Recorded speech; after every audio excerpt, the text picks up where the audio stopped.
Մեծարգո դատավորներ, առաջիկա կիրակին հայոց ազգային կրոնական տոնացույցով կոչվում է դատավորի կիրակի եւ թերևս համընկել է, որ մեր այսպիսի կազմով գոնե իմ հիշողության մեջ առաջին ժողովը, որտեղ բարձրագույն դատական խորհուրդը հրավիրում է հավաք եւ որտեղ ներկա են դատավորների գերակշիռ մեծամասնությունը առաջին անգամ է եւ այն տեղի է ունեցել դատավորի կիրակի նախաշեմին եւ ես ուզում եմ հատուկ սկսել դատավորի կիրակի խորհրդից եւ մարդկանց թվում է որ դատավորի կիրակին դա լավ դատավորի մասին է կամ դատավորին է նվիրված ճիշտ հակառակը դատավորի կիրակին անիրավ դատավորի մասին է ուղիղ 10 տարի առաջ հենց այս օրերին ես հանդիպում էի ոչ թե երկրի գրեթե բոլոր դատավորների հետ այլ հանդիպում էի մարդու իրավունքների պաշտպանի գրասենյակի մեր աշխատակիցների հետ եւ իրենց ասում էի, որ ժամանակն է հարված հասցնելու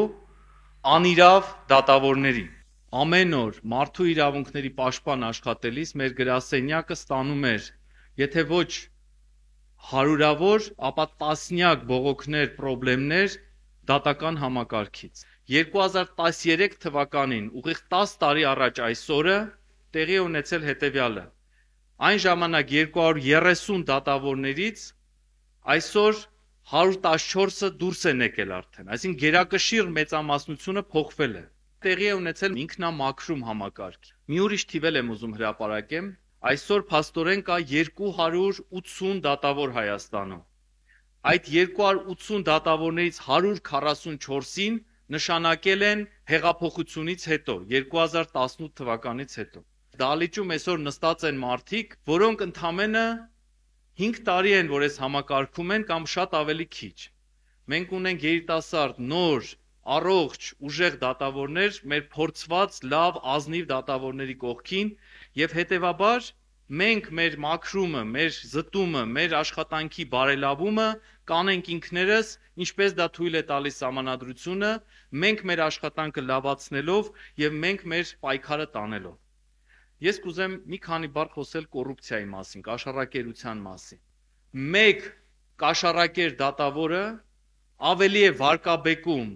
դատական համակարգը, քան 200 մարդու իրավունքների պաշտպանները,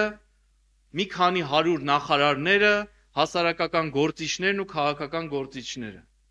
Մենք ոչ թե պիտի արմատախիլ անենք այլոց անարդար քննադատությունը, կներեք, ոչ միայն պիտի արմատախիլ անենք, դա էլ պիտի արմատախիլ անենք, բայց նաև պիտի արմատախիլ անենք թեկուզ այդ մեկ կոռուպցիոներին, կաշառակերին, որ կարող է հայտնվել մեր շարքերում կամ կարող է ծվարած լինել մեր շարքերում։ Եվ այդ պայքարը չի դադարել։ Մենք այսօր չենք ավարտում այդ պայքարը, մենք այսօր շարունակում ենք այդ պայքարը, եւ ես հատուկ ուզում եմ ընդգծել, որ եթե ժամանակին մեզ մեղադրում էին, ասեցի, կաշառակերության մեջ, այսօր մեզ կարող են առավելագույնը մեղադրել ուշացումների մեջ, ձգձգումների, եզակի ոչ պատշաճ, ոչ գրագետ, ոչ իրավական ակտերի մեջ, որի համար էլ բարձրագույն դատական խորհուրդը, այսպես խոշորադիտակի տակ նայում է ամեն բողոք, որը մենք ստանում ենք։ Ես ուզում եմ խոսել արված գործերից եւ դա անմիջապես շահկապել անելիքների հետ, ինչ ենք մենք պատրաստվում անել։ Արված գործերից ամենակարևորը ինձ համար, որը նաև լույսի շողեր, դա դեկտեմբերյան փաթեթի, օրենսդրական փաթեթի արագ մշակումն ու ընդունումն էր։ Շատերդ կարող եք ասել, որ դա դեռ չի փոխել ձեր կյանքը եւ արդարացի կլինեք։ Բայց 2 ամսում մենք կարողացանք կոնսոլիդացված բոլորս իրար հետ քննարկումների արդյունքով դուրս բերել խնդիրներ, դրանց տալ օրենսդրական կարգավորման տեսք, դա փոխանցել օրենսդիր եւ գործադիր մարմիններին, ստանալ ընդունված օրենսդրություն մեր առաջարկների հիման վրա։ Վերջին 5 ամսում տարբեր պատճառներով, լավ եւ վատ պատճառներով 30 թափուր տեղ է առաջացել դատական համակարգում։ Մենք սկսեցինք ազատվել ձևականություններից։ Դուք այդքան ծանր կյանքով եք ապրում, որովհետեւ մեր օրենսդրությունը արդարության հասնելու վեհ նպատակի տակ դրել է ավելի շատ ձևականություններ, քան դրան հասնելու իրական եւ արագ ուղիներ։ Բոլորը խոսում են ուշացումների մասին դատական ակտերի կամ ձգձգումների մասին։ Եթե առաջիկա հնգամյակում օրենսդիր գործադիր մարմինները, հասարակական սեկտորը, քաղաքական ուժերը ուզում են այլևս չտեսնել ուշացումներ, Ուրեմն իրենք պարտավոր են մեզ տալ 80 նոր դատավորի հաստիք եւ 300 առնվազն 300 դատական ծառայողի հաստիք։ Խոսնակների ցանցը մեր մյուս կարևոր ձեռքբերումը պետք է լինի, որովհետեւ մենք այսօր ունենք մի մեծ խնդիր, որ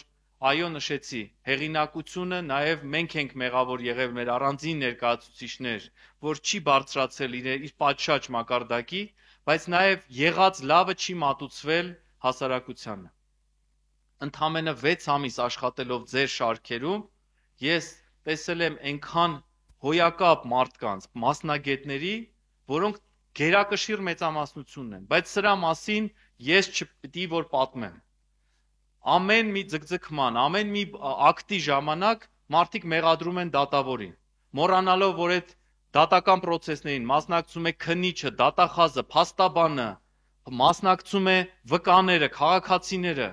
որոնց ամեն մի բացակայության, ամեն մի գործողությունից լինում են ձգձգումներ։ Մենք չպետք է մեր բարձունքում մնալով լուր անընդհատ ընդունենք քարկոծումները։ Մեր խոսնակների ցանցը պիտի հստակ բացատրի, ով եւ ինչու կալանավորվեց, եթե նման հարց է տալիս հասարակությունը, եւ ով եւ ինչու մնաց ազատության մեջ, ով եւ ինչու ստացավ այս կամ այն դատավճիռը, եթե նման հարց է տալիս հասարակությունը։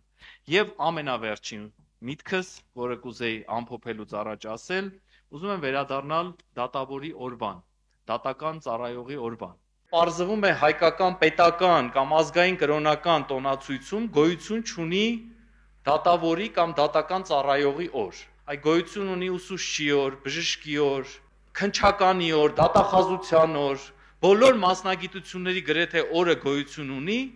դատավորի օրը գոյություն չունի լավ իմաստով։ Ես առաջարկում եմ առաջիկա ամիսներին, մինչև մեր օրենսդրական ապրիլյան փաթեթը կլինի շրջանառության մեջ, մենք իրար հետ մտորենք եւ բոլոր ձեր առաջարկությունները խնդրում եմ ուղղորդել Բարձրագույն դատական խորհրդի անդամ Երանուհի Թումանյանցին, ով համակարգում է օրենսդրական ամբողջ աշխատանքը, ձեր առաջարկները որ օրը լինի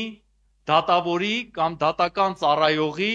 կամ Հայաստանի Հանրապետության արդար անկախ դատարանի օր։